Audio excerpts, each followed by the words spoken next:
Okay, ladies and gents, boys and girls, what is going on Tuesday, December the 20th, 2022?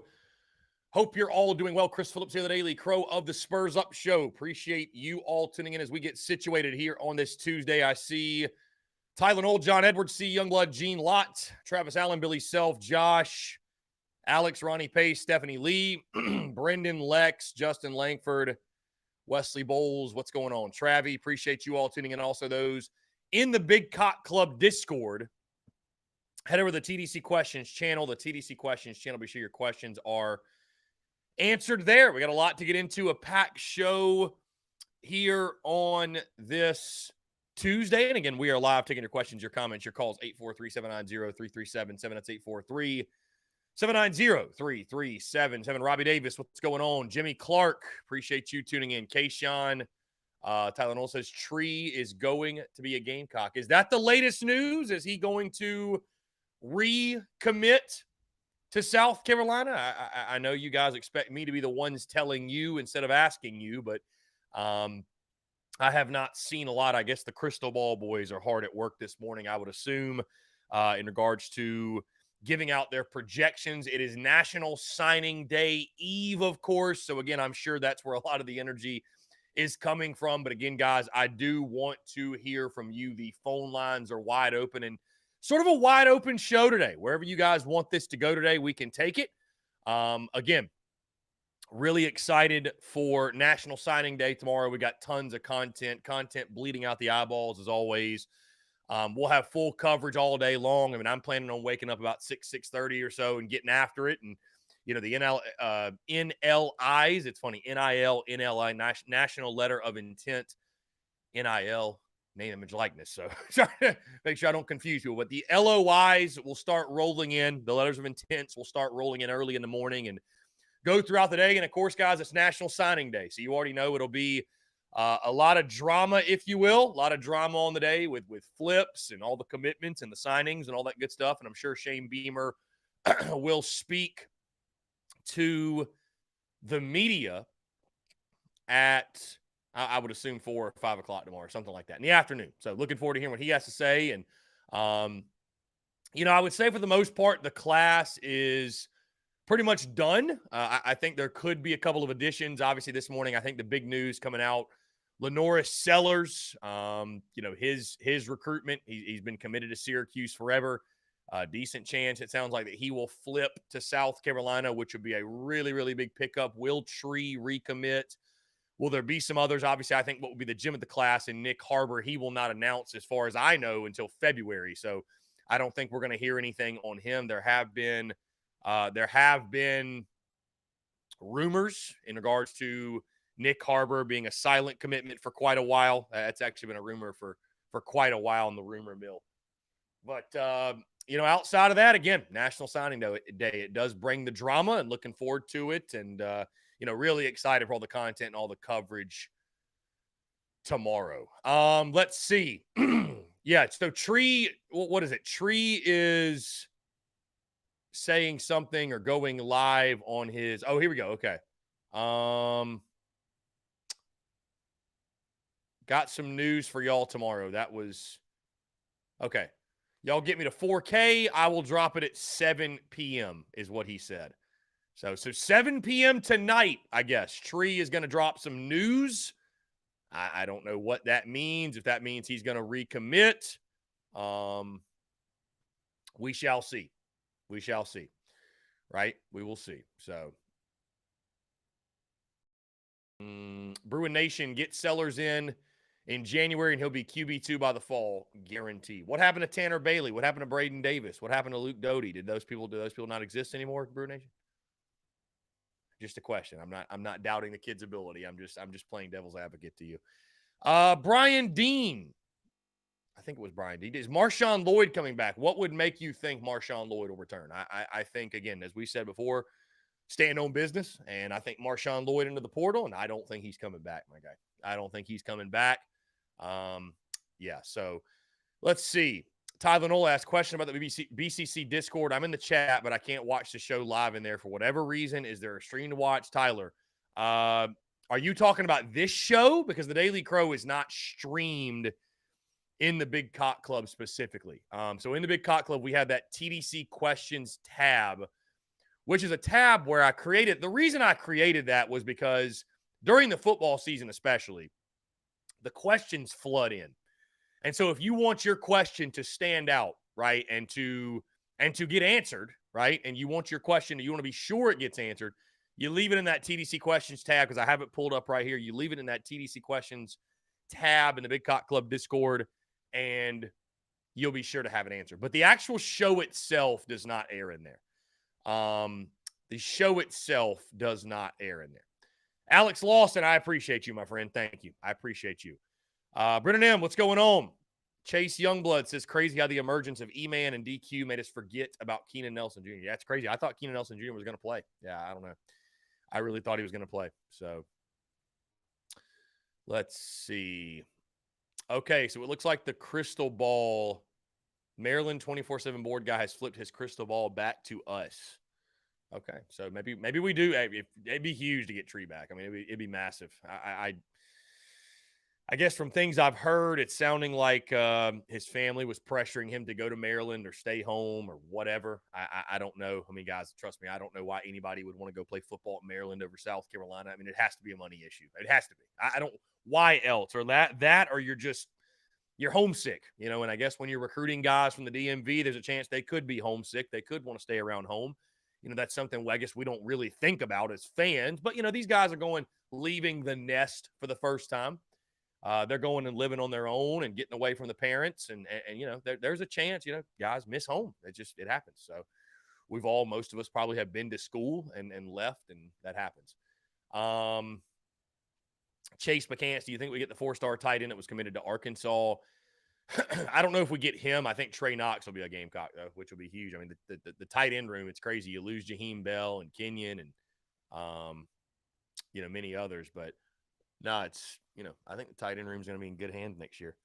Let's see. Okay, David Cloninger just posted this. Jovan Gwynn said he will, quote, most likely, end quote, declare for the NFL draft after the Gator Bowl. So, there you go. Another Gamecocks offensive lineman will be on the move, and looks like player media availability is happening today. Let's see.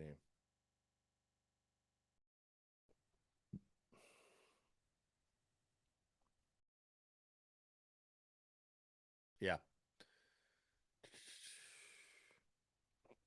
Marcellus Dial says younger guys stepping up in the absence of Rush and Smith not playing in the Gator Bowl. Has also seen a lot from Omega Blake at wide receiver during bowl. Okay, so who knows, man? It's gonna be a wild, gonna be a pretty wild end of the or pretty wild bowl game, to say the least. All right, let's jump to the phone lines here. Call from Hunter. Hunter, what's up, man? How are you? I'm good, man. What about you? I'm doing well. What's up? Yeah, it's just cold as hell outside. Yeah, but I don't know if you heard about or I don't know if you've seen the video of Spencer saying like the least I can do is play in the bowl game for Shane. I'm not sure if that means like he's not coming back next year, or I don't know if you want to set that to the ground or anything to anybody. Yeah, I mean, I think, Hunter, it's just pure speculation at this point. I think there's a lot of reasons that point to why he would be best off coming back. I think there's reasons that you could even point and say why it'd be, you know, a good idea he leave and he pursue the NFL. I mean, it's really it's a decision he's got to make. You know what I mean? I have no idea. I think that he's playing in the bowl game to improve his draft stock. He's most certainly playing in the bowl game to improve his numbers. And I mean, I think if he came out of the bowl game threw for 300-400 and he heard something he liked, then, you know, he might go. But, you know, to me, it's from what I'm seeing, most sites have him projected as an undrafted free agent at best, a 6th or 7th rounder. And I just don't, it would be shocking to me if he left for that. It really would. When he can come back under a Loggins is going to give him great perspective in regards to, hey, I've been in the NFL for a decade. I've seen quarterbacks come and go. I know what it's like to be a rookie quarterback. I know what it's like to try to make a team, because he's not going to be one of these top round guys where it's like you're safe, you're locked in, whatever. You're not going to make great money. He's going to make 3 times as much with NIL as he would make if he left for the draft right now. So I just don't know why he would. I think I lost connection. I'm not sure. I can't hear you at all. Okay, well, we're going to let Hunter go. Apparently, he lost connection. So I don't know. Maybe that's a sign. Anyways, appreciate the call, Hunter. Yeah, I don't know. I don't, whatever decision he makes, hey, I'm going to support Spencer Rattler. I appreciate Spencer Rattler. I'm grateful for Spencer Rattler for what he did for the Gamecocks. He did what we asked him to do. You know what I mean? I would have assumed had he had the type of season or finished the way he did, he would have left anyways. So we'll see what happens. Lex, what's up? How you doing? Good. How are you? I'm doing well. Appreciate you asking. What's going on? I just wanted to kind of speak on that topic of Spencer Rattler because I have actually interacted with him. I went to the NIL Garnet Trust thing and actually got to speak with him. And I mean, that's just really how he talks. I mean, he's really down to earth and he's just very calm. He, I think, really just thinks about what his response is going to be before he speaks. And, he's got to kind of watch, he's got everyone looking at him like, all eyes are on him right now and what he's going to do. My personal feeling, really cool guy, really down to earth. I think he's going to come back. I just, some of the reasons that you mentioned already and, including, Dal Loggins, why not go ahead and get more experience under your belt and with somebody that's already been at the NFL level and, Coach Connor, et cetera. But yeah, I mean, that's Spencer's just, he's just very kind of quiet and reserved, but super chill. So I wouldn't look into it any further than that. Matt, go Cox. Lex, I appreciate it. Thank you so much for the call. And yeah, so Lex was actually at the the Garnet Trust event where she got to meet a lot of the players, and Spencer Rattler was one. And yeah, but from the outside looking in, I think there's a lot of reasons that point to why it would be a wise decision for him to come back. But, it's just tough. Like, I'm not going to sit here and say, like, he should do this. He should do that. Like, I don't know his situation. I don't know everything behind closed doors. You know what I mean? So, but I mean, it's hard for me to picture, like, when he sits down and he weighs the options, right? And he weighs, he takes everything into account. It's like, I can, even let's say South Carolina beats Notre Dame, he plays well. I can call it. I can take it, take my shot at the next level. I can roll the dice, and maybe be a 6th or 7th round pick and the money be so-so and, and try to make a team, or I can come back to Columbia, be a hero. There's way less pressure at the college level. I mean, even though we apply a lot of pressure, there's far less pressure because here's the thing. At the NFL, he's not going to be a starter, right? He's not. Not his first year, he's not. At South Carolina, he's the starter. There won't even be a quarterback competition, guys. Let's call it for what it is. Spencer Rattler comes back. He's the quarterback. He deserves to be, right? He is QB1. So you've got that going. I mean, your team is Juice Wells will be back with you because Juice definitely made it sound like, hey, I'm waiting to see what my quarterback does. He literally said that in an interview. So, you'll have your top target back. You should have a pretty solid football team back. You've got the leadership of Dal Loggins, who's been in the league, which I think can provide a lot of value for you. You're going to make tons of money in NIL. In my opinion, there's just plenty of reasons pointing to why it'd be smart for him to come back. But again, I'm not, I'm not in that room. I don't know what his deal is, what his situation is. Yeah, Craig Phillips says if Spencer comes back, I think Doty is gone. And that's, that's the price you pay. That's the price you pay, Craig. It's I wouldn't blame Luke Doty. And maybe that won't be the case, Maybe that won't be the case, Craig. Maybe Luke Doty's just a Gamecock for life, right? Maybe he is. Some guys, I mean, it's I guess if your top priority is not playing, then maybe your top priority is just being on the team, then so be it, and I'm not urging, but I do believe I agree with you, Craig. If Spencer comes back and Luke Doty wants to play quarterback, he needs to go. Like he needs to find another place to play, and that's not a shot. That's just, I mean, it's I say the same thing, guys, and I hate to even bring it up, but I say the same things. That's why I said what I said about Dak Joyner too. It's like if Dak wanted to play quarterback, his best bet would have been going somewhere else. I mean, we can all agree with that. We can all agree with that. So, but he didn't, and Dak Joyner will forever be known as a hero for it. But we'll see what happens. Those are decisions those guys have to make, and we'll go from there. Guys, I forgot to mention in the beginning, of course, as always, though, TDC brought to you by our friends over at Prize Picks. Go download the Prize Picks app or go to prizepicks.com. Use that promo code TSUS to receive a 100% deposit match up to $100 with our friends at Prize Picks. You can play college sports, pro sports. They're all prop plays, of course, guys. Anything and everything in between.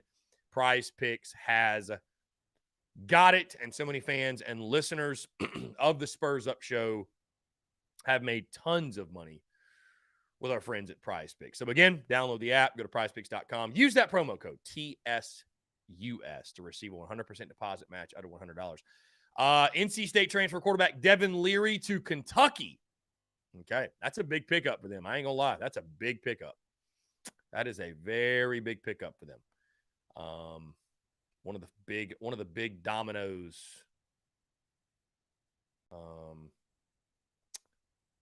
Let's see. One of the big dominoes in the quarterback transfer portal circuit. Headed to Kentucky. Again, that's a big one. That's a really big one. So, Tyler Noel, if Luke was to leave, he will end up at another Power 5 school somewhere in the ACC or Big Ten, in my opinion. He's better than the group of 5 schools everyone says he should go to, like a Coastal Carolina. I don't know, my friend. I don't know. Tyler, I don't know, my friend. But you are right. There's a lot of people in this fan base that don't think Luke Doty's an SEC quarterback. I tend to think Luke Doty can be a good quarterback. I wish we could see him healthy, but, I don't know. Guys, I posed this question this morning, and I'll ask you. Again, we're wide open today. We got no special guests. The start this week has been, a little bit slower, which I will say has been kind of nice. After the madness that was the OC search and stuff like that. Now, I love it, guys. I love what I do, but the pure chaos that ensued after the end of the season with day after day after day, it was transfer portal this, NIL that, OC search this, just going nonstop. Things have sort of settled in, I think, if you will. As we sit here the week of Christmas, December the 20th, we are just 5 days away. And excuse me, I got a frog in my throat today for some reason. As we sit here, though, the week of Christmas, things have slowed down just a touch, but of course, content always, it never sleeps, it never stops. But, this show can kind of go wherever you want. Of course, I'm going to save a lot of the recruiting chatter for tomorrow, that we will break down the class. We'll talk the class on TDC. We're going to have JC Sherbert on at 1:15 to help break everything down. I'm sure as we're live on TDC, stuff will be happening, so we'll be talking about that. And then on Thursday's podcast, so no pod drops tomorrow. Thursday, we'll drop a podcast breaking down everything from signing day. All of my thoughts on the class, sleeper of the class, best player in the class. We'll really break this thing down and dissect it. But a question I posed this morning was this. With the emergence of transfer portal and NIL, I'm not saying it's, I think maybe the way I phrased it on Twitter was a little aggressive in regards to has it ruined it, but has it taken away some of the excitement of National Signing Day? Like has it taken away some of that excitement, right? Because of the portal, because of NIL, because guys can just up and leave. I think that's an interesting thing. Yeah, so Luke Doty says for next year, it's absolutely the plan to return to USC. So All right. I think from this point forward, I'm going to stop with the Luke Doty potentially transfer type of commentary. I mean, it seems like Luke Doty's happy being a Gamecock, which I'm happy Luke Doty being a Gamecock. I just would love to see him get on the field in some capacity. I don't know how it's going to happen, especially if Rattler comes back. I mean, does he transition back to wide receiver? I don't know. I don't know if he does that or not, but whatever. It is what it is. So we'll see how they use him, how they utilize him. Like I said, guys, it's. I think what you have to understand is when people have those combos, it's the same thing with Dak Joyner. It's not like you want them to transfer, but I want to see them play. Like I'd love to see them play. So I just wonder what that looks like. But anyways, Luke Doty sounds like he will be back. Sounds like he will be back for next season. So, which things can change, but we will see. We will see. Love to see that. Luke's an awesome dude. I don't know if you guys recall, we actually had Luke Doty on the podcast in the spring. So we actually had Luke Doty on the podcast in the spring. So great to hear. Luke Doty will return. And again, we will see how he is utilized moving forward. But again, I ask you guys, has NIL transfer portal, has it somewhat put a damper on National Signing Day? Because, I just think that folks going to signing day now where it's like, it's awesome to get guys signed. It's awesome to get them committed, but there's an uneasiness, right? There's kind of a sick feeling in the stomach of, damn, like they might only be here a year. They could be here a year and hit the portal, right? So, but I don't know. I still think obviously signing day is great. It's recruiting is the lifeblood of college football. You have to do it, and you have to do it at a high level. You have to recruit at a high level, but I don't know. For some people, I guess you just try to see the good in it all. You try to see the good in it all. It's things have changed, but I don't think recruiting or National Signing Day is ruined necessarily. So. We got somebody saying you should go back to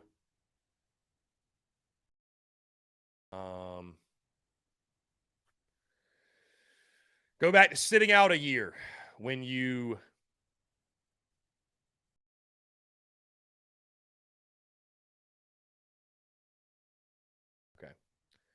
you sit out a year when you transfer. I doubt that'll ever happen. Thomas Walker, do you think Beamer knows if Rattler is returning at this moment? I think that Beamer he probably knows better than we do. I mean, I know they've had that conversation. I know that they've had that conversation. So I'm sure Beamer is much more in tune with it than we are for sure. But I just think that's the decision that Rattler's got to make, and who knows, maybe Rattler hasn't made the decision at all, for himself. James Kendall says NIL transfer portal the way it is now has put a damper on college football for me in general. And there's some people that feel that way. It makes it less likable for sure. Gavin, are you looking to have any current players on the show after the new year? I'll be honest with you, Gavin, probably not. Probably not. Here we go. Let's jump to the phone. I'll explain why in a second. Jaden, what's up, man? How are you? So, hey, Chris. How you doing? What's up? So I'm guessing you heard of the Lenore Sellers possible flip. And my question was, I'm wondering between hopefully Rattler coming back next year, we have guys like Bailey and Davis sitting on the bench that are young guys, and with like Reno coming into 2024. Why we're still, I feel like we're good on quarterback for the future, maybe the next 4, 3, maybe even 5 years. So I don't see why really we're other positions where we're weaker. We're still targeting quarterback. And I'll get off the line. No, I appreciate it, man. Thank you so much for the question. I think that's a good question. I think it's a very good question. Why would you take Lenore Sellers? And this isn't meant as a bad, it's just a question, right? The caller asks, hey, are we not good on quarterbacks, right? We've got Tanner Bailey. We got Braden Davis. We got Dante Reno. We got Luke Doty. We got Spencer Rattler probably coming back. I think the answer to it, I think there's a couple reasons. Number one, you just always, if you got a 4-star quarterback in state, you want to keep him home. I think a lot of it comes back to that. the last thing you want to see is him leave the state and go elsewhere. So I think that's number one. I think number two, also, I don't think you can have enough good quarterbacks, like, until you find the established guy, right? Like, iron sharpens iron. Like, the best possible scenario is to have competition, have elite level competition. So you can't really have too many good quarterbacks. I mean, trust me, I understand where you're coming from, because I thought of it as well when you're talking about Sellers, that how quickly folks forget about a Braden Davis or a Tanner Bailey who are waiting their turn, right? Or a Dante Reno who's coming in. So, but competition's a beautiful thing. And if Sellers decides he wants to flip and commit, he knows what he's getting into. I mean, he knows how crowded the quarterback room is, right? He understands it. He understands it. So I just think, again, you can never have too many good quarterbacks. And until you find the one guy, you keep taking him. You keep taking him. And we don't know, right? We don't know what the coaching staff thinks of Braden Davis, Tanner Bailey, all these other guys on the roster. So, you know, if you look at a guy like Lenoris Sellers and you say, hey, he's either better than all these guys, or he has something they don't, you know, competition, you know, competition's a beautiful thing. And with the transfer portal, guys can always just hit the portal if they don't like competition, or they don't like where they sit on the depth chart, or anything in between. So I think you just continue to bring in those good players, you know what I mean? And especially at that position, I just don't think you can have too many good quarterbacks. But I'll be honest with you, does over recruiting happen in college athletics? Yeah, happens in every sport. Coaches over recruit all the time. Yeah. So do we need 4 quarterbacks? Probably not. We probably don't. But that's where you're probably going to be. So it is what it is, and you know, we'll see how it shakes out. But yeah, I think a lot of it. I think a lot of it comes back to Lenoris Sellers is in state, and I think there's a lot of pressure to keep those in-state guys home, especially when they're a 4-star quarterback. I just, you know, if fans were honest and you asked them, you know, who would you rather have, you know, a Lenoris Sellers who's in state, or a Tanner Bailey from the state of Alabama? Like, they're going to take Sellers every time because he's in state. They're in state. So we'll see. That'd be a big pickup, though. You know what I mean? Anytime you pick up a 4-star quarterback, it's a big deal. Yeah. So anyways, that's why I think you would want him. We'll put it that way. So collegiate baseball newspaper guys talking some yard cocks. They dropped their fabulous 50 preseason poll, the top 50 preseason poll. Gamecocks coming in at number 47. So, yeah, I mean, long gone are the days where South Carolina was preseason ranked in the top 15, top 10. Do I miss those days? Absolutely. And, you know, it irritates me. It irritates me seeing that. And, you know, I think it's very simple. Put up or shut up. Kingston, you either get the supers or you're going type of mentality this year. I really do. There's no excuse. It's unacceptable. I mean, I could see South Carolina being a resurgent team this year that exceeds expectations. You know, preseason polls, they don't mean a whole lot, but 47th in the preseason just ain't good enough. It's not. It's not good enough for kind of baseball. I don't have to tell you guys that. It's wild to think where we are. Anyways. 843-790-3377, guys. That's 843-790-3377.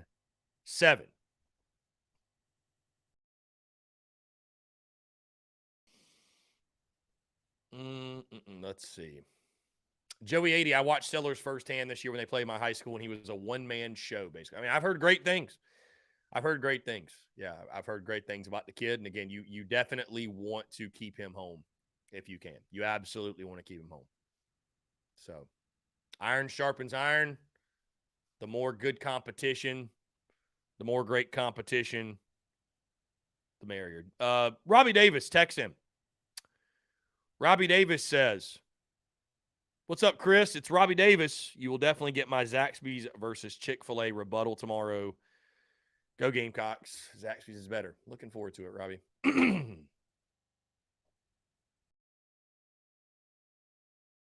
Oh, anyways, Gavin asks, are you looking to have any current players on the show after the new year? Honestly, Gavin, probably not. And the reason I say that is because the only way that'd probably really happen is through like an NIL deal. And I'll just be totally honest with you, Gavin. This is business, right? So when you're talking about paying someone for a service and I had Parker, I've paid for one interview my entire life, and it was Parker White.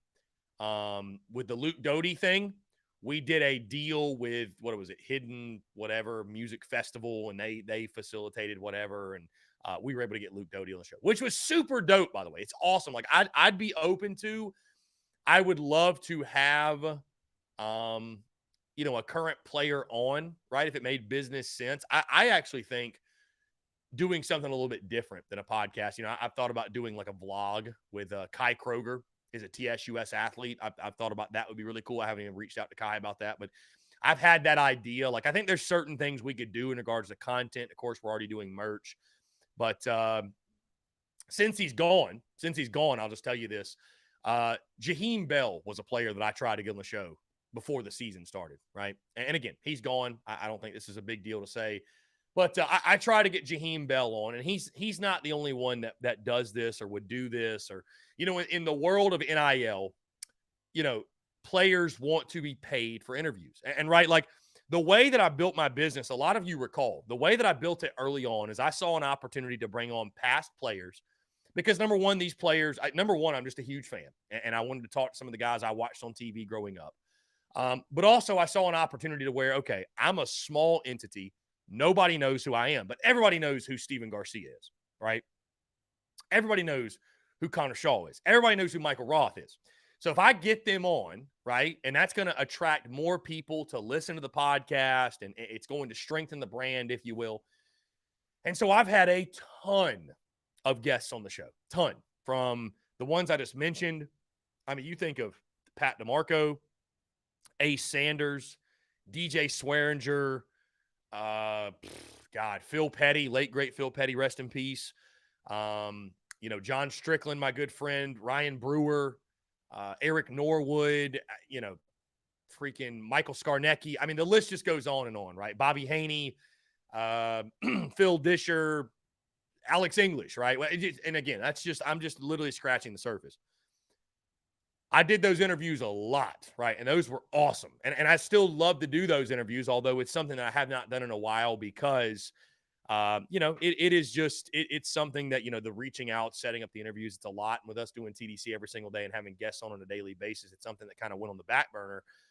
But a guy like Jaheim Bell, I tried to get him on the podcast for 15 minutes. $500. He wanted $500 for 15 minutes of his time. And it's like I told you guys, I'm not into making bad business deals, and that's a bad business deal. That's a horrifically bad business deal. So, because what was so great and what is so great about these legends coming on, right? I've had Savell Newton on. They speak their truth. They're honest. They're genuine. They're authentic, right? They don't have Steve Fink or whoever, is above them telling them, hey, don't say this, don't say that. They're not walking on eggshells. I mean, what would Jaheim Bell have said to me that would have been worth $500?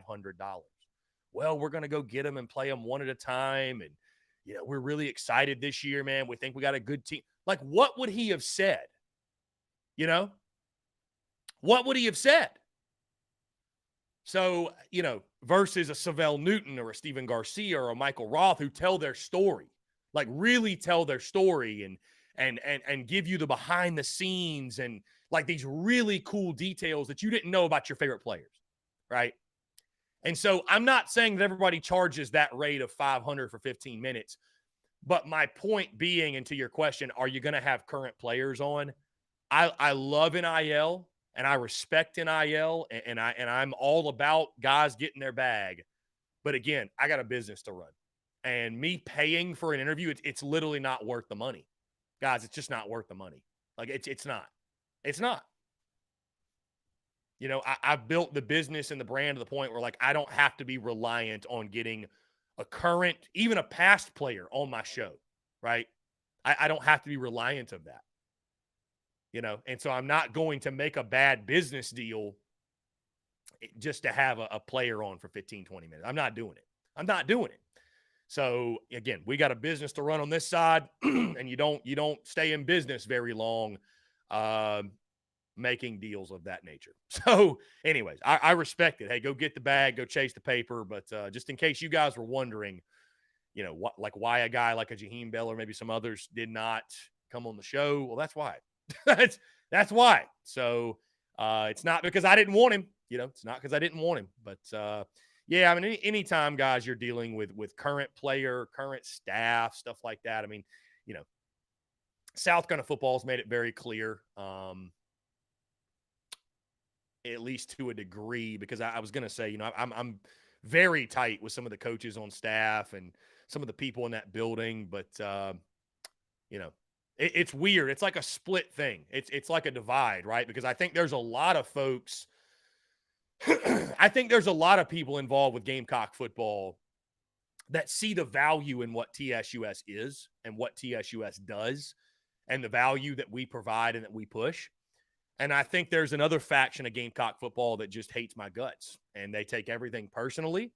And, I mean, that's been shown by Justin King's tweet. That's been shown by, South Carolina's just flat out unwillingness to allow me to get 10 to 15 minutes with Shane Beamer. I mean, Shane Beamer literally, when Shane Beamer was hired, he went on every single podcast. I mean, he was going on shows on YouTube accounts with 100 subscribers that I literally never heard of before. Like, this man was talking to everybody. And, I was told by Steve Fink that we're limiting his interviews to credentialed media only, and which is funny because I'm really good friends with Jake Crane, who Jake Crane had him on, and I talked to Jake and I was like, "Do you have credentials with Carolina or credentials at all?" And he's like, "No, they didn't even ask me that." So it has nothing to do with it, which is fine. Again, I know where I'm at. I love the position that I'm in. I love the position that I'm in, and I firmly planted myself in a spot where I want to be. I've constructed and created my brand in a way in which, again, I very well know that I ruffle the feathers, no pun intended, that there's going to be some people who disagree, dislike, they have distaste for what I do. And then again, there's going to be some people that they see the value in it. They show love, they support. And, and I know Shane Beamer's one of those people. I know there's other coaches on staff that are those people, but that's why it's just kind of a sticky thing when you're talking about getting current players, coaches, staff on, right? I mean, it's just, it's not something that, I'm not going to be that lane or that avenue. That's for the Big Spur to do. That's for Gamecock Central to do. That's for Go Gamecocks to do. That's not really for TSUS to do. I think I look at myself, I'm more so at this point serve as I look at myself, I serve as an independent outlet. I'm not I am a Gamecocks entity because we talk Gamecocks, but I don't represent the University of South Carolina. I'm not tied in with the University of South Carolina. I speak my truth. I give my opinion. South Carolina just happens to be the subject matter. And I don't say that in a sense like I'm not a fan. Of course I am. I bleed the garnet and black, but that's the way we attack this thing. And that's the way we approach this thing. And I will never apologize for it. That's why I love bringing on national guys so much. That's why I love bringing on guys who have differing perspectives and differing opinions. And I like to hear, right, what they have to say, right? I'm really not here trying to push the South Carolina Gamecock agenda. I'm not trying to really push any agenda. My loyalty is to the truth. My loyalty is to the facts. My loyalty is to the content. My loyalty is to providing the best possible content on a day in, day out basis, right? So anyways, that's sort of a rant, if you will. But, like I said, on a day like today where, a little bit slower, the show can go wherever we like it. So Carter Bingham asked, what are your top 3 Christmas movies of all time? Carter, I will get into that much more. We're going to jump into our first break of the day, though. On the other side, we'll talk all that much more and take your questions, your comments, your calls, and more on the other side. You're tuned in to the Daily Crow.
All right, guys, we're back. Taking your questions, comments, calls. 843-790-3377. While we were away, Shane Beamer, the man who never stops, right?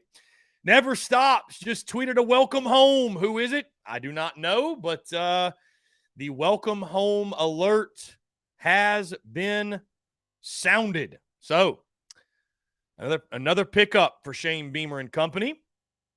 We will await and just see who it is, but yeah, I would expect a lot of that with signing day tomorrow.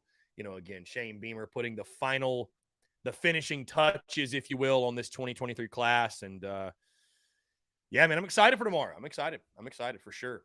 Very, very excited. And, you know, we talked blue chip ratio yesterday, and we'll talk even more recruiting tomorrow and rest of today, really. But yeah, big time. Very, very big time. Yes. Beamer in the kitchen right now. Beamer in the kitchen. I wonder who it is. Brandon Wagner, I really don't get Marshawn's latest post, transitioning from fitting in to standing out. You were the lead back of an SEC school that sold out an 80,000 person stadium. How are you not standing out? Yeah, Brandon, I'll say this. I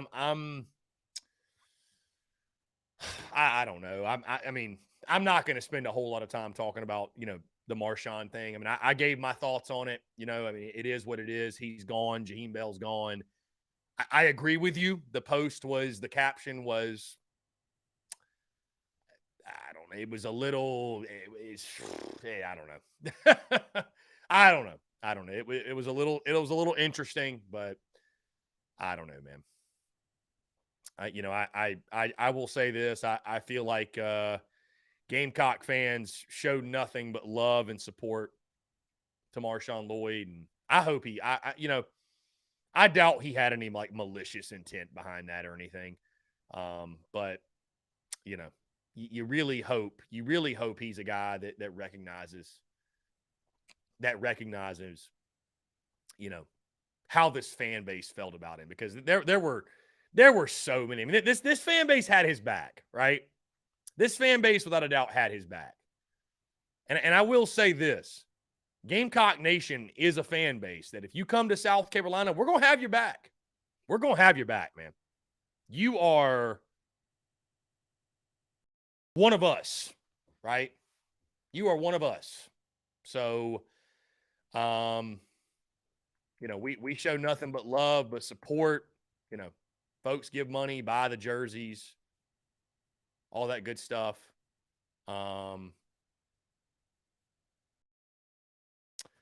Anyways, let's see. 843-790-3377. Some of the guys, it's 843-790-3377. I will say this. The Daily Crow is reaching the masses. I will say, and I appreciate you all. We got new people tuned in on the time, new people calling in. And, you know, it's funny, the amount of questions I get from people. They're like, oh, wait, this isn't the podcast? They're like, they don't realize that the podcast is a separate thing. And I've told you guys many times why I do that, because I like to use the podcast as an area where I've got certain bullet points and I'm able to kind of ramble.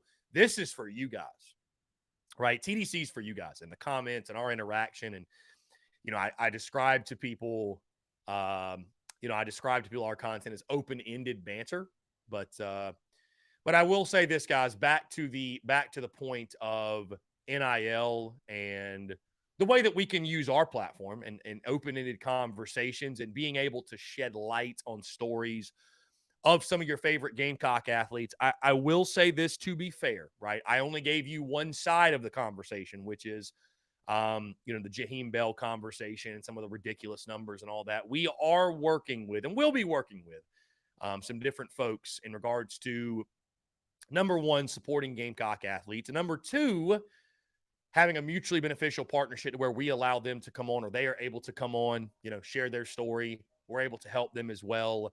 And, I'm just referencing a conversation, some recent conversations we've had actually within the last 2 minutes or so. So just wanted to let y'all know. That will be happening. And, you know who you are. You're watching. I will reach out to you after the show's over today. But I didn't want to make it sound like I'm not open to that.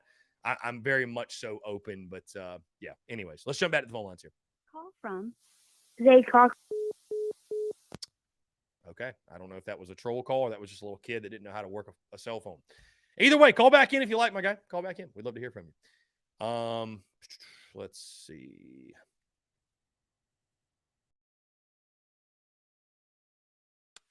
Let's see.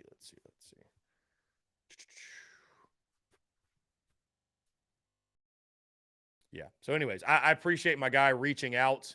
And I'll be honest with you, my guy, I have not tried to duck you. I've just been so busy up to my freaking up in arms with these towels and getting all these Christmas orders. The Christmas rush has been for real. Again, it's been a blessing, but that's been the thing I've had to put as the priority number one, is just making sure merch is getting taken care of and getting all that out. So anyways, guys, stay tuned. Turn of the year. There is a decent shot we could have some guys on. I think it'd be really cool. And obviously that helps out the brand, the business. And, for us to be able to help out Gamecock athletes would be a blessing. Truly a great opportunity. So, Carbine plays, message to the haters. Nah, just say, go Cox. That's it. Go Cox. I don't really have a message, my guy.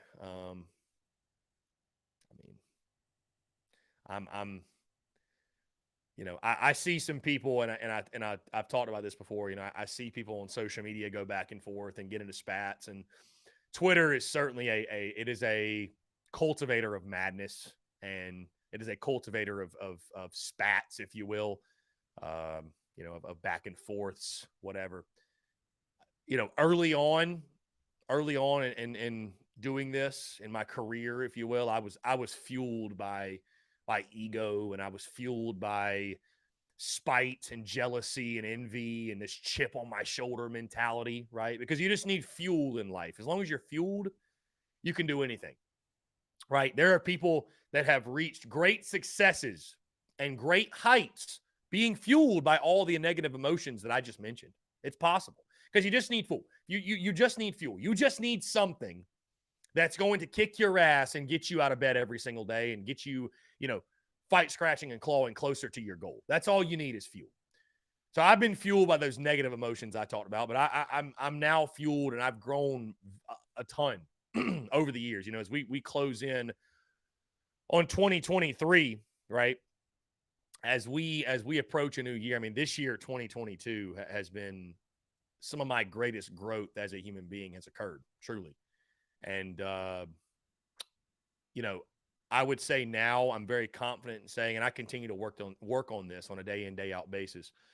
I am at a place where I'm starving the ego and I'm fueled by positive things, right? Like perspective, gratitude, joy, fulfillment, love.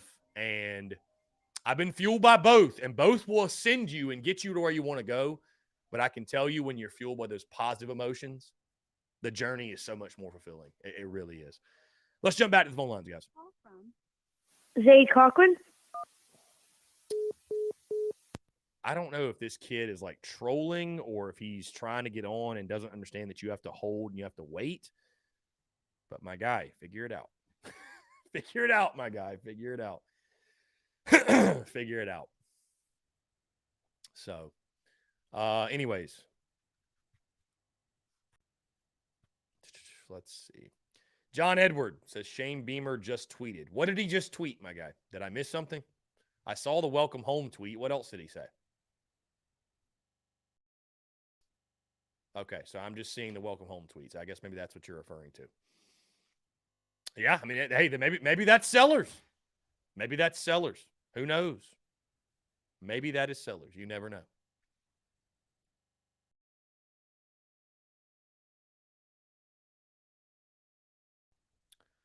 Let's see.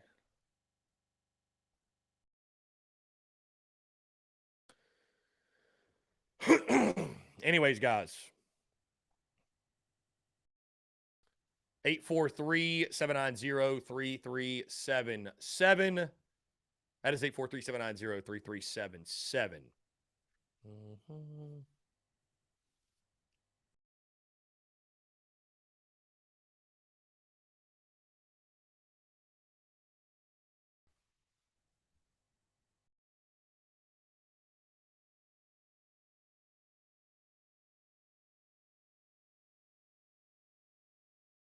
Wow.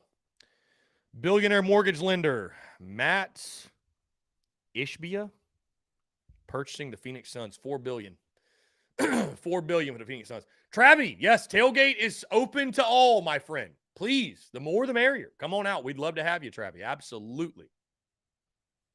We'd absolutely love to have you. Bruin Nation says, Chris, the last 10 minutes yesterday was some of your best work. Well, dude, that was all Rebecca. I didn't do anything, my guy. Rebecca is her own star, my dude. She don't need my help. Yeah, Rebecca does it all on her own. So, Craig Phillips says, we need some Beamer Ball golf balls or some other golf merchandise. Yes, Craig, I agree with you 110%, my guy. We need more golf merch. I will get on that. Especially because I'm getting myself, I'm getting back into golf big time this spring. You guys probably saw the custom golf balls I got, and with our excuse me, with our partnership with Carolina Cigars and going down there to Hilton Head and hanging out with them. We're going to be playing some golf down there on the beach, down there on the coast. And I'm definitely going to be playing more golf. So we're going to add more golf merch. It's funny because I don't have a lot of golf polos on the store because I'm just really not. I mean, you've noticed, right? You see what I wear. I'm not much of a golf polo guy, right? But that needs to change because I need some golf stuff myself. So I will get that added to the store. I will also say this. I don't love the variants that our vendor provides in regards to golf polos. I don't know. They may have added a newer one, but the polos they were providing, I wasn't a huge fan of. But anyways, I will I'll make some magic. How about that? I'll go behind the scenes, make some magic, and we will have a full golf line dropping. Because that's what we need. We need a full golf line for sure. Anyways, guys, in case you missed it, Shane Beamer tweeting out another welcome home. Man has been fully at work. Somebody tweeted not to read into it too much, but it's a quarterback gif. So that is a good point.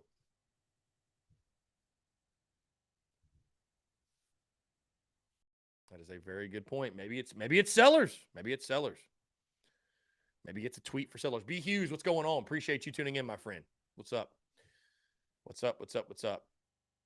John Edwards says the only golf I've played is mini golf. I love golf, John Edwards. I actually played competitive golf till I was 16. Not many folks know that. Yeah, played competitive golf. I was a baseball player and golfer growing up. My dad played college golf at USC Aiken. So my grandfather also got me into it, right? We would Saturdays, I'll never just forget Saturdays in the garage. We had the mat there in the garage and I'd be working on the golf swing. And I'll never forget the book I read,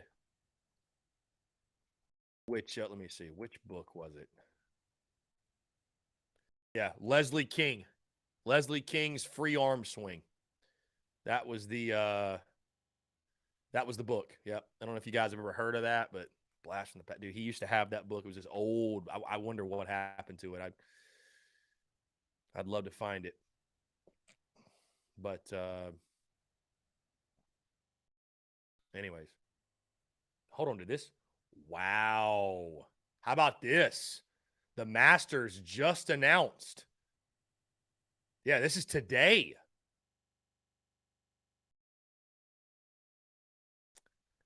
Wow. Those who, I mean, I don't know if y'all give a damn about golf, but players who have joined Live Golf will not be barred from competing in next year's Masters. Okay. So they will get to play. They will get to play.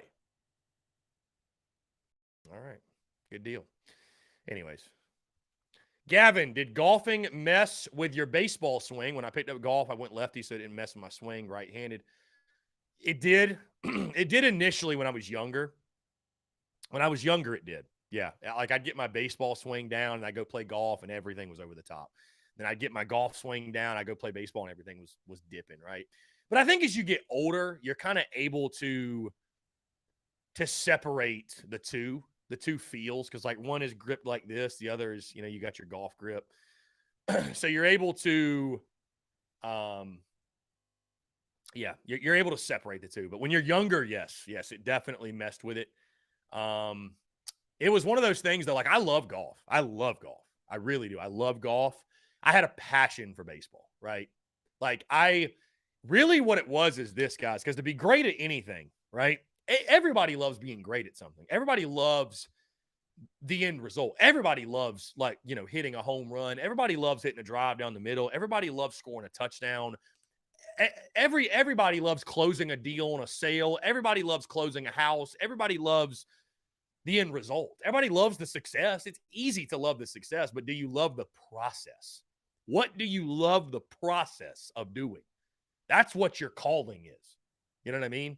And so for me, I loved golf, and I still do, but I loved going to the baseball field and putting the grind in, hitting the gym, hitting the field, hitting everything in between, watching the game, studying the game. I loved that and was passionate about that more so than going to the driving range, right? I was passionate about that more so than going to hitting putts and working on short game and doing that on a day in, day out basis. So yeah, no, I love golf. I'm really glad I played college baseball, because baseball is a thing where it comes and it goes, and you're done with it. Golf is something you can play forever. So yeah, I love it for sure. But I told you the conversation today would just get all over the place. We're talking about my golf game. I would love to at some point throw like a TSUS golf tournament. I think that'd be absolutely incredible. We will do that at some point. Let me say that. We will do that. I don't know exactly where we will do it, but we will do it at some point. Lex says, now you're getting old, need to golf and have a cigar. I don't feel like I'm old, Lex. Although my birthday is in 5 days. It's in 5 days, yeah. Crazy. But I feel great. I would probably say I'm in the best shape of my life. Even better shape than when I played baseball. So I'm feeling great, Lex. Feeling great. So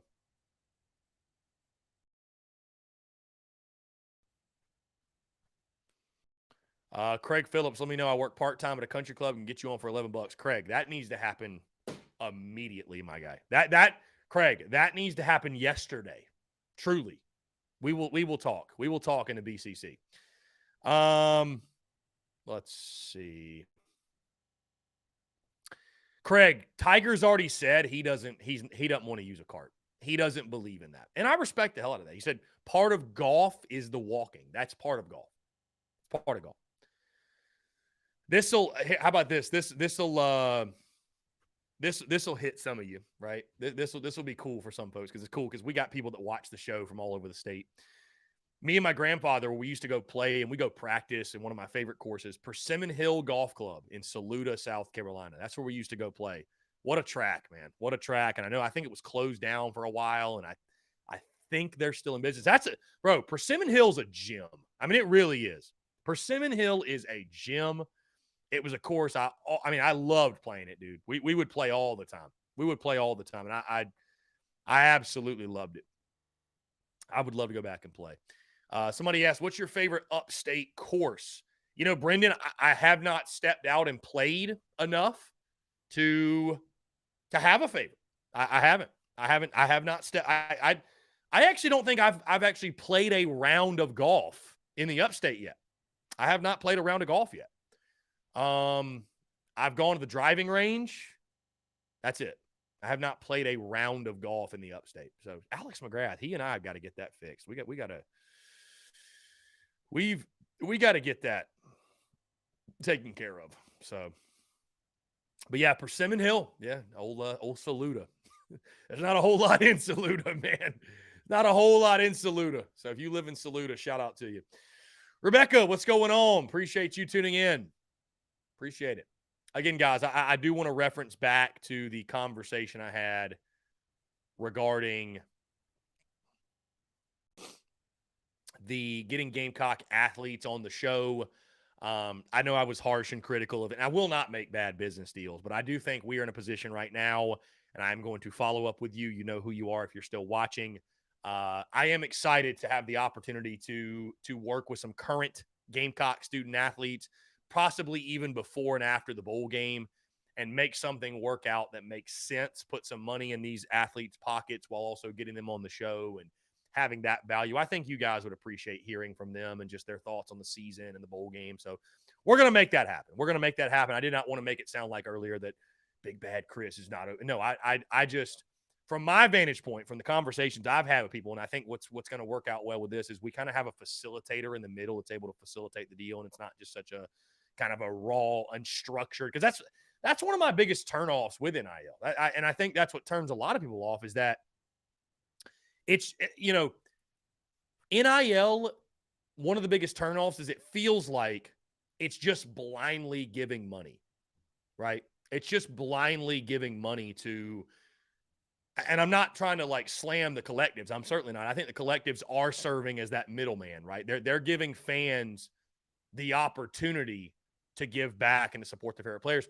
But even the collectives, and this goes beyond South Carolina, a lot of the collectives, you really still kind of don't know where the money's going. Like you don't have a clear-cut indicator of where that money is going. And so it's and there's no contracts, like, for a lot of these things, there's no contracts, there's no anything. So, I think what we'll be doing with the players probably next week, going into 2023, some players, again, we've talked to some different people. I think we'll be able to set up something that's a mutually beneficial partnership. We'll know exactly, hey, this money is going in their pocket, and it's going to benefit them. So, again, just stay tuned for that. I'm saying all that just to say stay tuned. It'll be a lot of fun. Luke RJ says you were in better shape than when you played baseball in college. Are you a big cardio guy now? Well, also, Luke RJ, the reason, I won't go too far into this, but, if you look at any studies, Luke RJ, the physical peak of men is not when they're 20 years old. It's not when you're 21. It's like it's in your mid to later 20s. That's actually when you hit your physical peak, right? That's why, that's why, you'll hear people say that, like, men age like a fine wine. Like, a lot of men become more attractive as they get older. You know what I mean? So, I just don't think I was really at my physical peak. And Luke RJ, I was eating like absolute shit and just had no diet whatsoever. And, but when you're 20, right, my metabolism was crazy. And, I was in good shape, but now I would say, I'm much more mindful what I put into my body, and I'm working out consistently. And I do cardio. I run every time I go to the gym. So, and my overall self-care has improved, right? Like, and that obviously helps. So, but no, in regards to physical shape, yes, I would say I'm in better physical shape. Now, am I in baseball shape? Absolutely not. There's a difference. Huge difference. But am I in better shape? Yes. Yes, I would say so. Yeah. Let's see. Jacob E says the original thought of NIL was players could sell their autographs, or that's how it was intended. Now it's pay for play. Yeah, I agree with you. NIL is maybe a little bit different than what we all pictured. Chase Youngblood asked Chris, if you ever played at New Ellington? That's a funny question, Chase, because I played middle school golf for Paul Knox Middle School. Shout out to Paul Knox in North Augusta. We had a golf tournament at New Ellington, and boy, you talk about a goat track. I mean, you talk about it. Dude, I'll never forget, there was a tee box that was literally in somebody's backyard. Literally in the backyard. Is it still open? Is New Ellington still open? God, what a track. What a goat track, dude. I mean, my goodness. My goodness. What a time.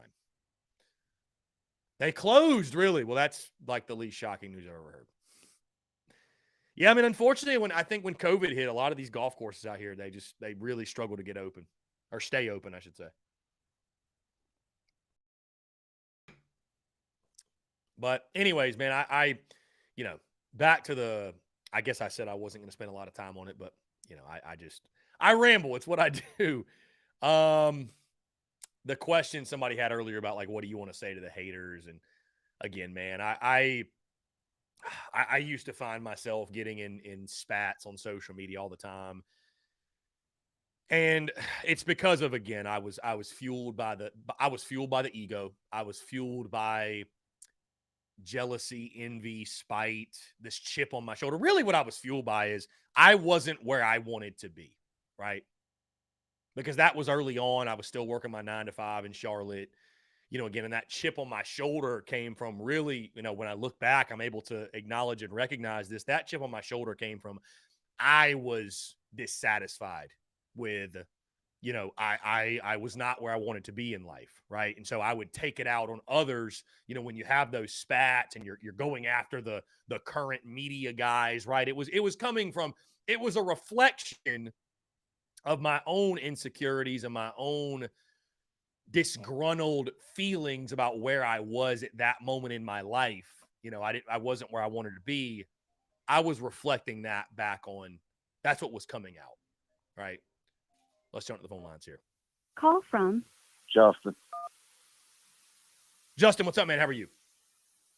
What's going on, brother? Dude, just hanging out, man. What's up? I have a feeling that I'm about to bring up a very controversial topic that has been in the Carolina community for a while.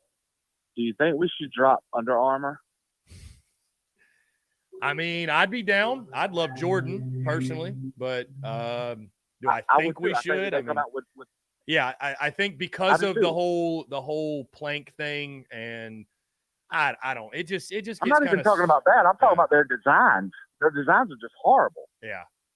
Yeah, I mean, I think from the, obviously I love merch, right? I'm a big merch guy. I think from the merch side of things for fans, I mean, I think obviously the Nike stuff is just, for example, I think the Nike stuff's more elite than the Under Armour stuff. But there's some people that love Under Armour. I mean, I don't hate Under Armour, but let me just say this. I mean, let's not forget about Adidas also. I mean, yeah, I'd have Adidas no problem if they wanted to go with a different direction.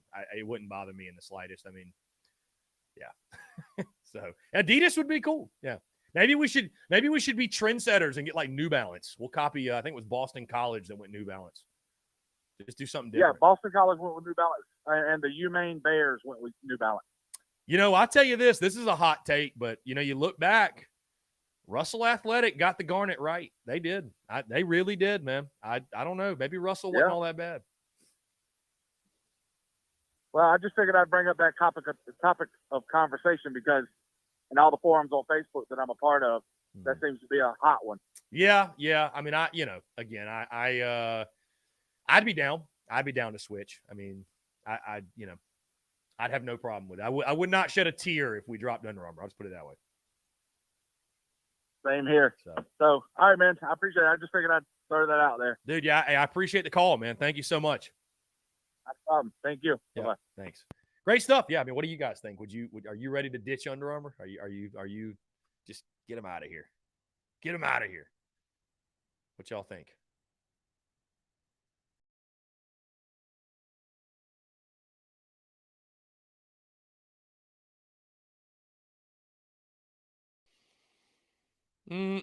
Somebody said Hunter said we should go Nike. Yeah, I mean Nike's the most popular, so it's going to be most likely that the college football playoff teams are Nike, right? So Lance Player wants Jordan. I mean, I'd love Jordan. I absolutely would.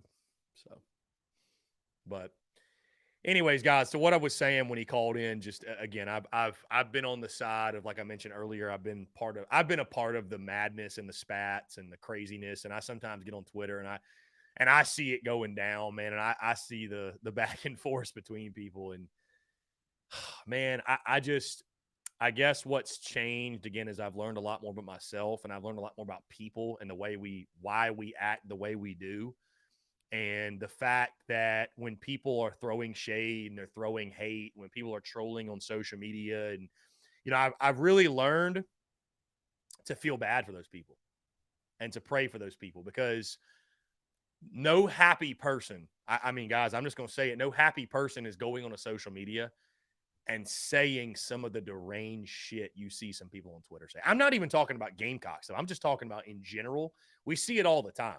No happy person in life is going on to social media and saying some of the just twisted, cruel things to other people, to other human beings that we see on social media. So pray for those people. Think about, man, how dark of a place do you have to be in to wish some of the things that people wish upon others? How dissatisfied with your own life do you have to be, to wish some of those things or to say those things to people? And so now, again, I really am fueled by perspective and gratitude and love and joy and being fulfilled. And it's something I work on a daily basis also. But, yeah, I'm just of the attitude now, guys. I mean, you don't see me getting a whole lot of spats on social media. It's very rare. I do my best not to entertain it. Again, that's something I work on and I'm mindful of on a daily basis because I just want to make great content and I want to entertain constructive banter. And that's what my audience wants. And at the end of the day, I'm focused on my audience. My audience doesn't give a damn about me going back and forth with some Joe Blow, whatever, on social media. My audience doesn't even care about me going back and forth with, like, if it was a media guy. Like, they don't care. That's not why people follow TSUS. They don't follow TSUS for the drama or any spats. They follow TSUS for value. And so that's what I focus on pushing. And, at the end of the day, I that's what it's all about. I think it's a misuse of energy, time, effort. It's to do that. You know what I mean? And so again, I see certain people on social media, especially in the Gamecock space. There's a lot of ego.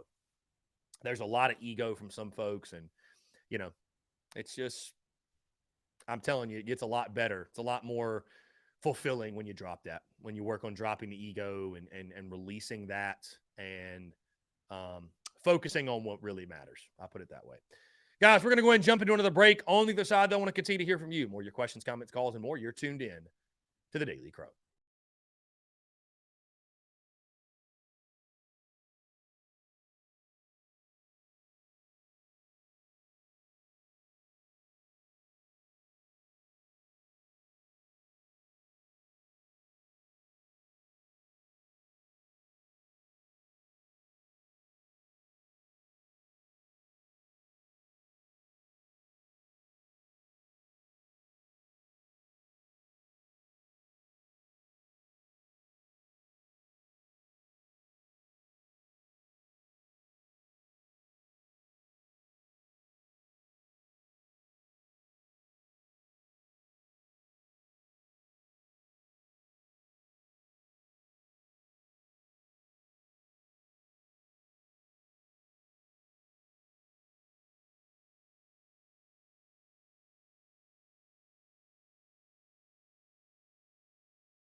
All right, guys, we're back. Taking your questions, comments, calls, 843-790-3377. Again, guys, let me say thank you so much for each and every single one of you tuning in. I will say this. I see the numbers in regards to the amount of folks we have tuned in, all that good stuff, and the numbers continue to be great, even though we're past the regular season. And, it's been, I would say, it's not I don't know if slow is the right way to put it, but things slow down a little bit, right, naturally. And, we're just 5 days away from Christmas and all that good stuff. And you guys, though, continue to tune into the show. And I can't say thank you enough, man. It's truly a blessing, and I'm truly grateful for it. And, excited to go into 2023 and do even bigger and better. And you guys know one of my favorite things is, the New Year's Eve holiday has evolved for me, right? In the sense of, when you're younger or whatever, when you're in a different stage of life, New Year's Eve is about, going out, raging, partying, whatever, ringing in the new year that way. Now for me, I just, I'll be coming back from Jacksonville that morning, and I will really take time on New Year's Eve and New Year's Day to sit down, reflect, look back at the goals I wrote at the beginning of the year and reflect on things we did well and things that I liked and the growth that occurred in 2022 and just everything that took place, right? And also take time to forecast and look ahead and goal set. And it's a really cool thing. So I'm looking forward to that. That will take place, of course, after the bowl game. We'll worry about that once the bowl game's over. But New Year's Eve has become a really special time for me because, again, I stay present moment. I don't spend time dwelling on anything. And I also don't spend time looking too far ahead, right? Like I set my calendar, like I have my plans, if you will, but I really try to stay as present moment as possible. And New Year's Eve serves as a time for me to really take a moment to take a step back, look at everything we accomplished, look at everything that occurred, look at all the growth that took place. And also, like I mentioned, forecast and set goals for the upcoming year. And it's a really cool thing. It's a really cool thing. And, we achieved a lot of our goals this year, and I'm extremely blessed for that. And I'm extremely grateful to each and every single one of you for helping us make that happen. So anyways, Travis Allen, Chris, who would be the recruit that's you're the most interested in this cycle of December? Well, I guess you say that because Nick Harbor's not going to commit.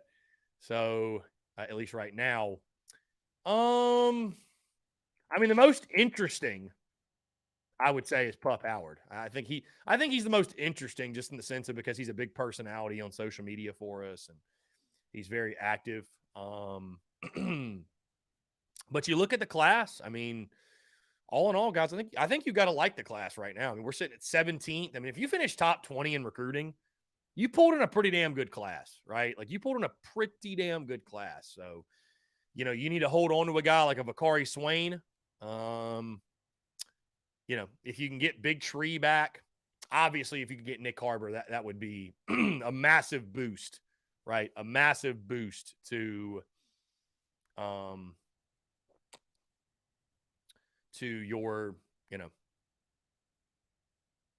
to your team, to your program, everything else. So, yeah. Let's see.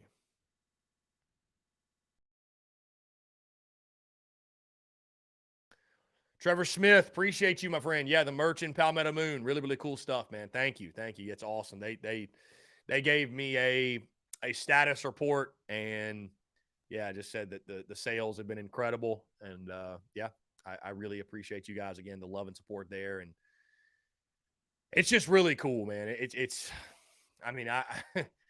I stop and I think about it, and I just think about the positive momentum we've built and the point that we're at, right? It's like when you really take a moment to think about it, it's incredible. It's just incredible.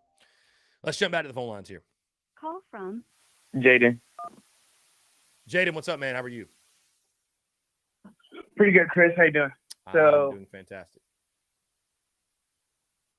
I was thinking, so one thing I feel like that the transfer portal has kind of not really ruined, but just changed that people are talking about less than stuff like pay to play or stuff like that is I feel like if you watch the Clemson game and the Notre Dame game that's coming up, it's going to look like almost two completely different teams with the different like formation plays we'll be running with the new OC, but also all the players that are gone. It's like almost a whole different offense. And also, secondary question is, do you think next year we have a chance of, like, is it going to be a similar kind of year, like an 8-4, or is there a chance next year that we elevate to the next level? I would say to your first point regarding the bowl games, I mean, that's certainly a factor, right? I mean, a lot of that, yeah, transfer portal plays a big part, but also the draft plays a big part. You know, Cam Smith, Darius Rush, they're both making, you know, business decisions. And I will say this, just to give people the other perspective, right? Because I know, like, we saw the video of Spencer Rattler, and, you know, he should be applauded. He really should for playing in the bowl game. But I was able to talk to someone close to the Darius Rush situation. And let me just paint this picture for you. Okay. Darius Rush is a guy was not crazy highly recruited, right? He was a 3-star wide receiver, actually. Flip positions. I mean, I never thought he'd really be much of a contributor on defense. And so he battles, fights adversity, goes from being kind of a no-name guy to a starter to a legit contributor, right? I mean, you could argue he was better than Cam Smith this year. That's no knock on Cam Smith. That's just how good Darius Rush was for Carolina this past season. So he's worked his way to get to the point to where he is even talked about being drafted. He's a legitimate dude that's going to play at the next level. Talking to someone close to his situation, he's going to some NFL camp, something, tryout thing, whatever. He's going to some workout, whatever it is. It is 2 days after the Gamecocks bowl game. And they told him, you have to be 110% healthy. You have to. Now, I don't know exactly what would happen if he wasn't, but they made it clear apparently to him, you've got to be healthy. So on one hand, you have the quote-unquote loyalty aspect of, do I risk it all to play in this game, this bowl game? Or do I take care of myself? And from what I've been told, by the way, Darius Rush wanted to play in the bowl game. His entire team around him of people advised him not to do so. And I understand why. I see the business side. Because how would you feel if Darius Rush went out there and you don't want to believe he'd get hurt, but what if he did? It's football. Like, you can get one play can change it all. So I get why he's not playing. Like, I get why a guy like that, I get why guys make business decisions. I mean, we'd love to see him out there. He'd love to play. Again, for everybody I talked to, he'd love to play. But are you really going to put all that work, years of work? You've worked your entire life to get to this point. Are you going to put that all on the line for the Gator Bowl? You know, and I don't mean to say that to demean the bowl game, but realistically, right? You know, blame the NFL to some degree. It's such a cutthroat business. I mean, there's no leeway. It's not like Darius Rush is the number 1 overall pick or he's a sure first rounder. Like, you know, so anyways, to your point though, yeah, the bowl game's going to look a bit different. I mean, I look at it more so, if you want to look at it from the bright side, the positive side, it's a great opportunity for young guys to make an impact, to, you know, announce themselves as the stars of tomorrow, if you will, like a guy like Anthony Rhodes. He's going to play in the bowl game. He has a big bowl game that could catapult him into a big 2023, right? Where Cam Smith and Darius Rush do not play. Now 2 guys at the corners have an opportunity to step up and make their name. In regards to the second part of your question, you know, way too early outlook. I mean, I'd say 8-4, 9-3 would be a great year. Again, I mean, the schedule's still going to be tough. It's still the SEC. I think 8-4, 9-3 would be a great year. Again, I have not done way too early predictions. If you bring back Rattler and Wells, could the Gamecocks be that sneaky, contender? Could they give Georgia fits? Maybe. I mean, I'm not ruling that out. But right now, if you're putting me on the spot, I think in year 3, 9-3 would be an incredible season. And it would continue to build the program, and it would get you closer and closer and closer to, where you're trying to go. Now, obviously, what you want to avoid, you don't want to go 6-6 in year 3, right? Like you'd like to continue to build on what you've been doing. You get Clemson at home, right? You do have to go to Knoxville, but there's some games that work out in your favor. You have Mississippi State at home. The front half of the schedule is brutal. It's daunting. You open up with North Carolina, which I think will be a huge tone setter for the year. But again, if you can go 8-4, 9-3, I think that's a great season. I don't expect this team to go 11-1, but hey, again, expect the unexpected when it comes to Gamecocks football. So, Well, and again, we'll talk that first week of January into the second week, way too early predictions, and really take a look at the schedule, and which is always a fun time. So, one thing I do love about Darius Rush is you love a guy like Rattler or Wells that's been here for 1 or 2 years, but I mean, Darius, he is a Gamecock. I mean, he's been here for 5 years. Is that correct? Darius has been here a while. I don't know exactly how long it's been, but I mean, since 2020 at minimum in 2019, I forget when he was signed, but maybe it was 18 or 19. Never transferred. Yeah. Wasn't always on the top of the depth chart. Never transferred through and through. Was just a Gamecock. That's one thing. Similar to a Doty situation where Doty could definitely go and play somewhere else if he wanted to. Mm-hmm. He just wants to be a Gamecock, which is a great thing. Mm-hmm. Yeah, no, for sure. I mean, in a day and age where, I mean, it's we're going to celebrate the portal and NIL and guys can do this and do that. It's awesome whether there are guys like a Darius Rush that they commit and they stay and they fight and they battle and then it pays off for them. I mean, that's awesome to see, and it should definitely be highlighted, to your point. Especially with Doty. I think with McCall leaving Coastal, I think Doty could very possibly go and start at Coastal Carolina right now if he wanted to. But he's just a Gamecock, which is great. Yeah. And on your point with being 6-6 year one, 8-4, and then if we went back to 6-6 last year, that would put some people on not necessarily Beamer, but that would put some people on the hot seat, and that would just be rough. But all right, Chris. I appreciate it. To his point, I mean, I would say this: if you went 6-6 in year three, would it? The argument, like a Mark Ryan, he will argue that you just, you know what I mean? If year three is the indicator, right? Year three is the indicator. And if that's the telltale sign, the numbers tell you, right, you need to make progress in year three to show that you're the guy, blah, blah, blah, blah. I get that. And I understand that. And the numbers are what the numbers are. That's not an opinion. That's just going off the numbers. I mean, I would say, though, like Arkansas, do we think Sam Pittman's a dud now? Like Arkansas was the hot shit coming into this year. Year three of Pittman seems like it kind of fell apart for whatever reason. So, I just – it's not a foolproof system, but, I mean, listen, the pressure is going to be on to win next year just like it was this year, especially with the way you finished, right? The pressure will be on to win. The pressure's never not on to win. So, I mean, guys, we're never going to come into a year that we're going to say, well, it's not that big of a deal if we don't win a lot. It's all good. It's whatever. It's kind of a wash year. Nobody does that. Craig Phillips says, do schools start giving players a bonus if they play in the bowl game to get in the play? Craig, I don't think the schools would do that. I think the bowl games have to do that.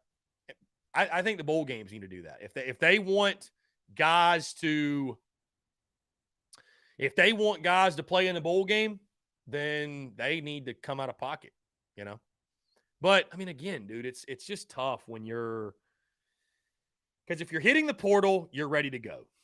If you're making a business decision for the NFL, you're making a business decision, I mean, I hate to say it. I don't think bowl games are meaningless at all. They're not, right? Look at last year for the Gamecocks winning the Mayo Bowl. They're not meaningless.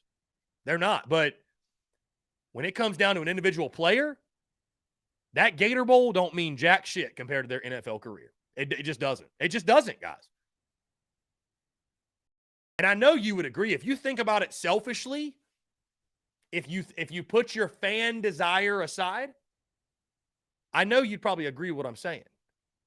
I mean, even if they were to give them money, that $1,000 they could give a player, it pales in comparison what they have on the line in the NFL. It just does. The only way that more guys are going to start playing in bowl games is if the NFL said, well, we're going to hold it against you if you don't play in your bowl game. Well, then guys would start playing, but the NFL's not going to do that. They don't care. They don't care.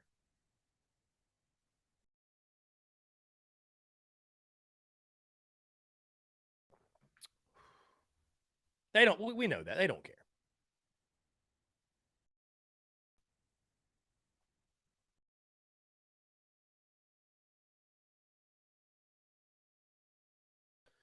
Anyways, guys, 843-790-3377. That's 843-790-3377 here on this Tuesday. I'm feeling very Zend today. John, this is coffee. This is coffee, John. Coffee. I really want to start trying like some teas, you know, like a herbal, like just a hot tea. I don't know. It is coffee though. I've actually switched coffees lately too. Not like lately, but like over the last like month or two.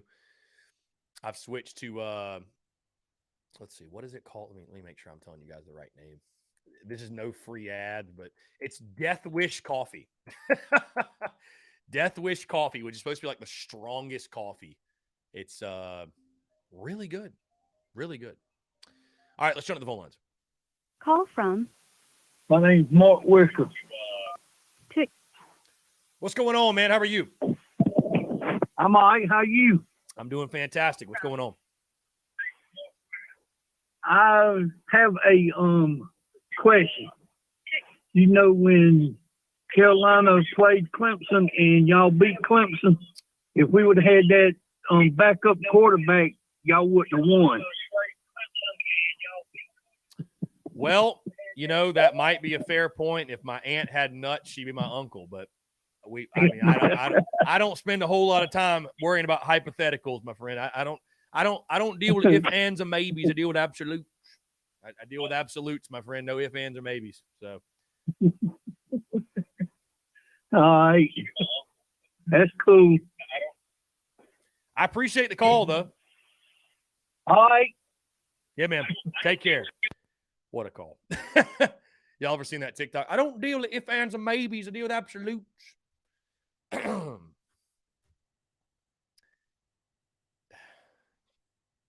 Cade Klubnik. God. I love that. I love that. I love that. They've just been unraveling at the seams since the game. They've been unraveling at the seams.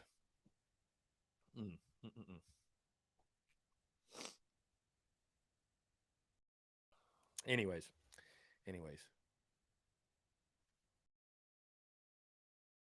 That call, maybe it's funny, guys. By the way, very underrated movie, The Love Guru with Michael Myers. Very underrated. That reminds me of the part, though, when he called, and I just was listening to him say that, and it's the cringe that overtook my body. The cringe that overtook it reminded me of the part in The Love Guru when I forget what his assistant's is, not Rajneesh, his other assistant, when they're doing like their secret handshake, break the pickle, tickle, tickle, and his assistant's over there. He's like, stop it. That's how I felt. I just want to be like, stop. Just stop. Just stop. Just stop. Travis Allen says, if a bullfrog had wings, he'd never scratch his nuts when he hops. Travis, I've never heard that before, my guy. You country as hell. Travis, you must be country as hell. If you're hooking up with two men who live, or they're, what do I want to say? If you're hooking up with two men who are neighbors and one's married, you country as hell. Right. It's funny. I don't spend a lot of time scrolling TikTok, right? Like I'm not someone who's on TikTok for like an hour or two at a time scrolling, but I'll post content on TikTok. And like when I go to post content on TikTok, I'll scroll for like 5 minutes. It's addictive, right? But like I will remember these sounds. I'm like a walking TikTok sound generator. And that's one of them. There's a guy on TikTok that he just gives these hypothetical situations and he ends it with you country as hell. So yeah. If you live in East Tennessee, you country as hell. That's a fact. All right, let's jump to the phone line. From to accept, press. What's going on, man? How are you? Clemson, what happened? I love it.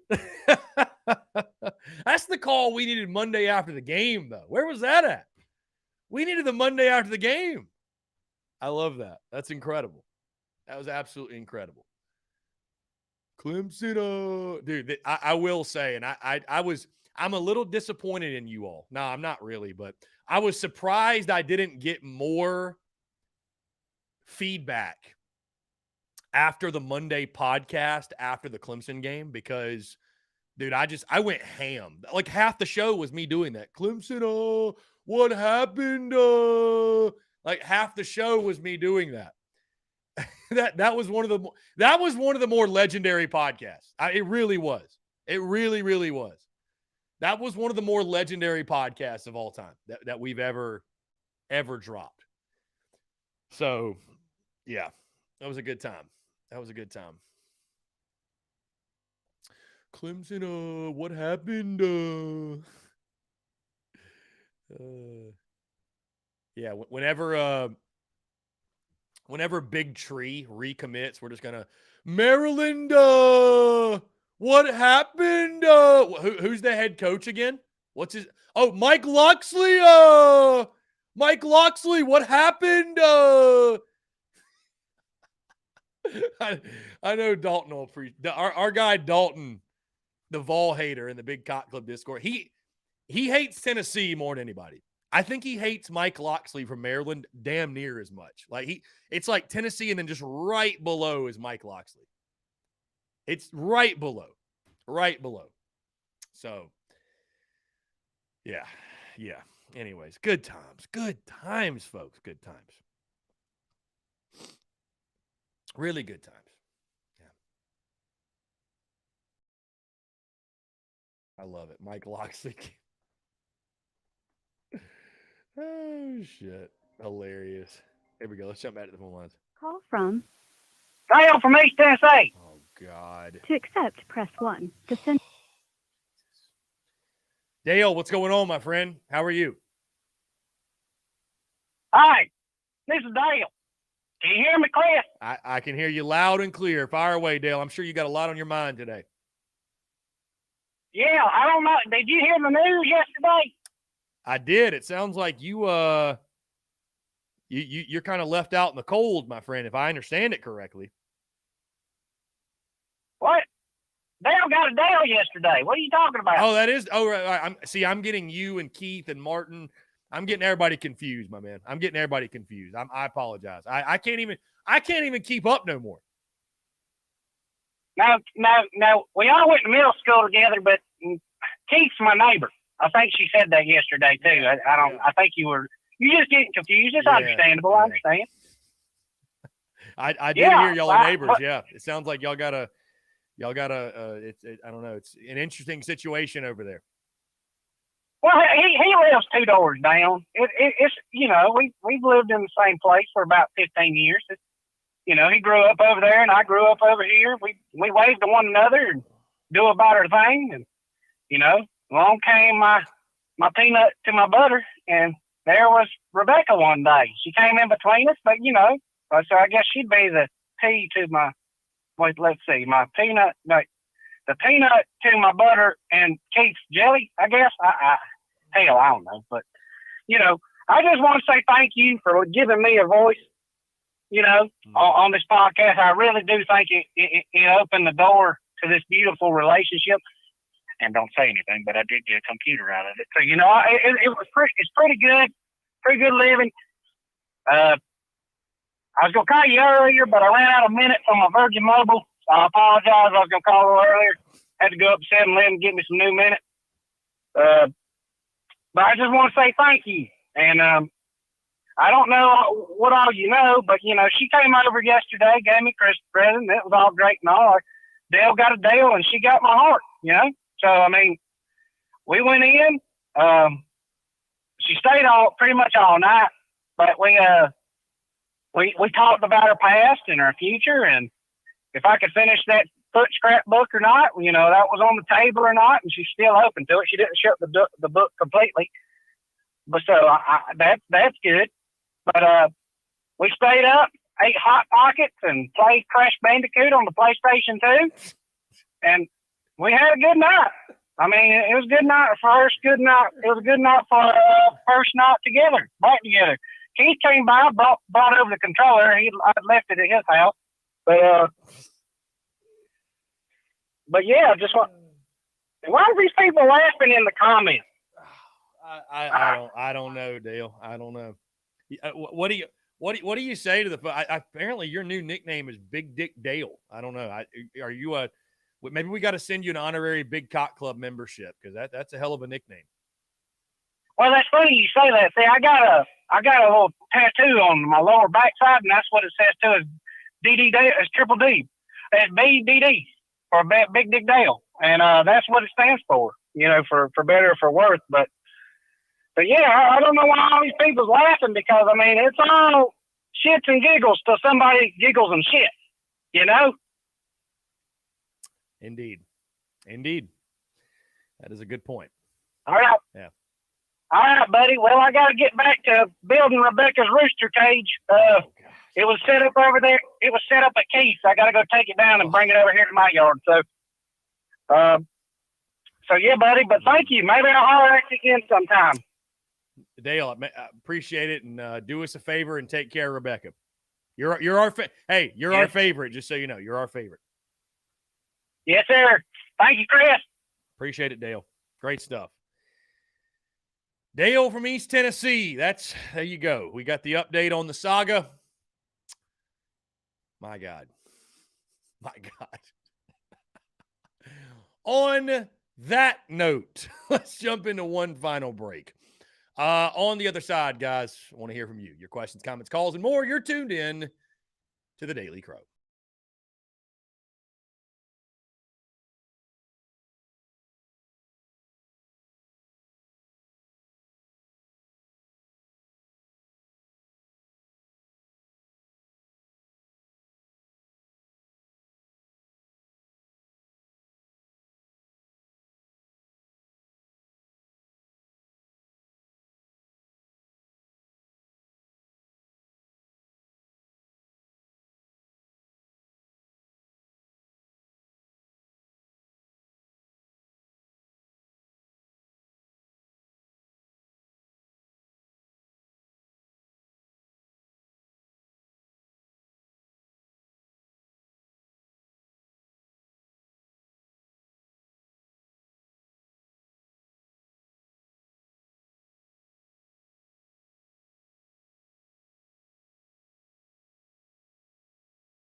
All right, guys, we're back. Final 6 minutes or so here on TDC, which a comment that made me audibly laugh out loud over the break. The Daily Crow, but the Dale Lee Crow. I love that. I love that.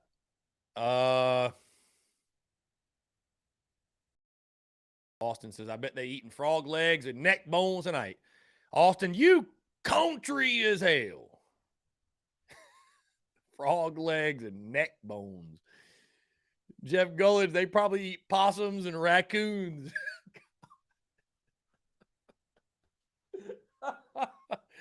Oh, my God, bro. Come on now. Oh, buddy. Oh, Jesus. God. Oh, man.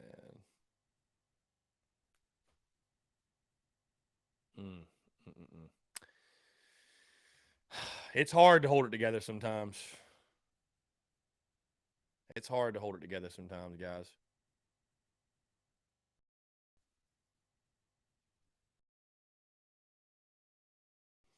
Tyler Knowles says now neck bones and rice. Who? Neck bone. Tyler, I've never had neck bones. But I will say, if you eat neck bones, you country as hell, bro. If you eat neck bones, you don't say bo, you say boo. That's you. You say boo. That's how I know you country as hell. You say boo. You don't say bo, you say boo.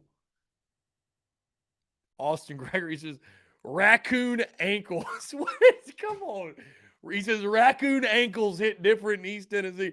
Raccoon ankles, my guy? That's got to be made up. Ain't nobody out here eating raccoon ankles. Ain't nobody out here doing that. What are neck bones? What are who is out here eating neck? Where do I go to get a neck bone? Who? Who's eating neck bones out here? Who are you people? Where? Where am I getting a neck bone? I ain't never heard of such a thing. I've never even heard of neck bones. I've heard of frog legs and other shit, but I've never heard of no neck bone. I can tell you that right now. Sorry, folks. I don't eat neck bone. I have running water and electricity. I don't eat neck bones. I don't eat raccoon ankles. I don't eat whatever the hell else goes with whatever y'all talking about.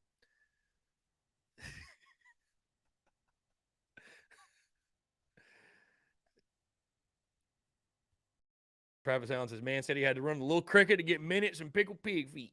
What are neck bones, bro? Am I I ain't trying to hate on nobody, but I ain't never heard of it. I never heard of such a thing. I ain't never heard of such a thing.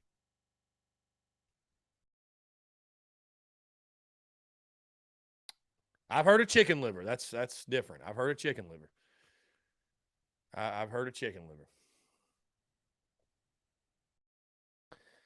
Austin Gregory says, can we petition and cook a gator at the TSUS tailgate for the Florida game? I'll provide the meat. Why not? Let's do it. I'd love that.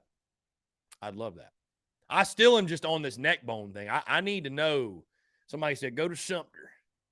Get you a neck bone out there in Sumter. I'd like to ask Matt Price about that one.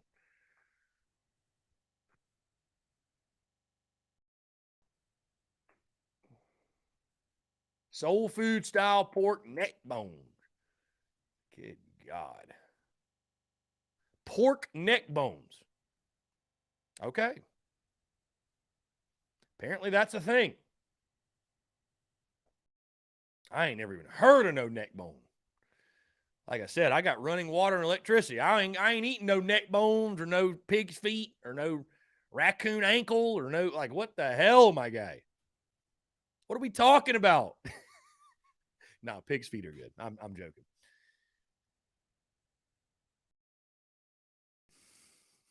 Pickled pig's feet. Golly, what in the world? Conway. Okay. I mean, maybe I'm the uncultured one. I don't know. Maybe I'm uncultured. Maybe I'm a raccoon ankle. That can't be that can't be a real thing. Save the neck for me, Clark. Raccoon ankle can't be a real thing. It can't. It can't. I refuse to believe that. I don't know. Let's see.